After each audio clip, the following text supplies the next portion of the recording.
আসসালামু আলাইকুম সবাইকে। আজকে বাসায় আম্মু রুটি পিঠা আর তার সাথে গরুর মাংস রান্না করবে। ফার্স্টে গরুর মাংসটা কষিয়ে নিয়ে এতে গরম পানি দিয়ে দিল। যেটুকু লাগে পরিমাণ মতো পানি আম্মু এটা দিয়ে দিল। কারেন্টের চুলাতে রান্না হচ্ছে। আর এইদিকে আম্মু পিঠা বানাবে, এজন্য চালের গুঁড়া সেদ্ধ করে নিচ্ছে। তো ফার্স্টে গরম পানি করে এর ভিতরে চালের গুঁড়া দিয়ে দিল। রুটি পিঠা বানাতে যে কত কষ্ট।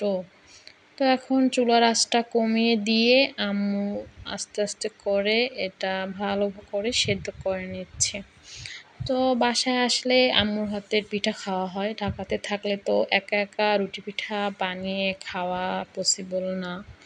তো এই জন্য বাসায় আসলেই আম্মু এই পিঠাটা বানিয়ে খাওয়ায়।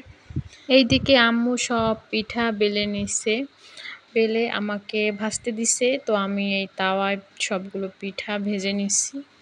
তো পিঠা ভাজা শেষ, মাংস রান্না করাও কমপ্লিট, এখন খাওয়ার পালা। গরুর মাংস নিয়ে নিলাম, এইদিকে মিনি ডাকাডাকি শুরু করে দিছে। আর সাথে পিঠা নিয়ে নিলাম, এখন খেয়ে নিচ্ছি। অনেক দিন পরে মায়ের হাতে রান্না খাচ্ছি, খুবই ভালো লাগতেছে। এই মিনিটা খাওয়ার সময় এত ডাকাডাকি করে যে আমার মাথাটা গরম হয়ে যায়। তো ভালোই লাগছিল খেতে। আর আমার ছোটো ভাইয়ের তো এই পিঠাটা অনেক পছন্দ।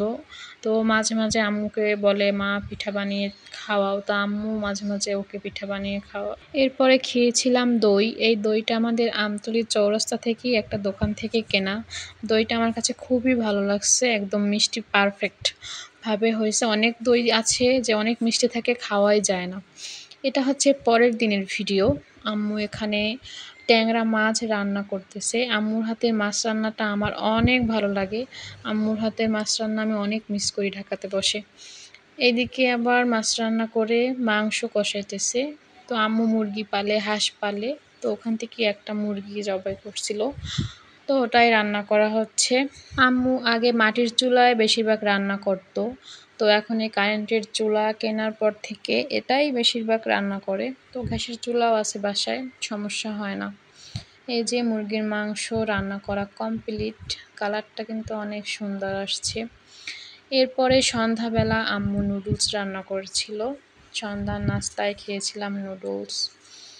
তো এটা খেয়ে আবার পড়তে বসছিলাম, আমার তো এক্সাম চলতেছে।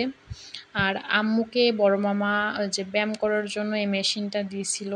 তো আমি আবার বাসায় আসলে একটু এটায় ব্যায়াম করি, এই যে একটু দৌড়াদৌড়ি করি আর কি।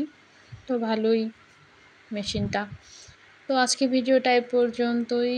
সবাই ভালো থাকবেন, সুস্থ থাকবেন। আল্লাহ হাফেজ। আমার পেজটাকে ফলো দিয়ে রাখবেন।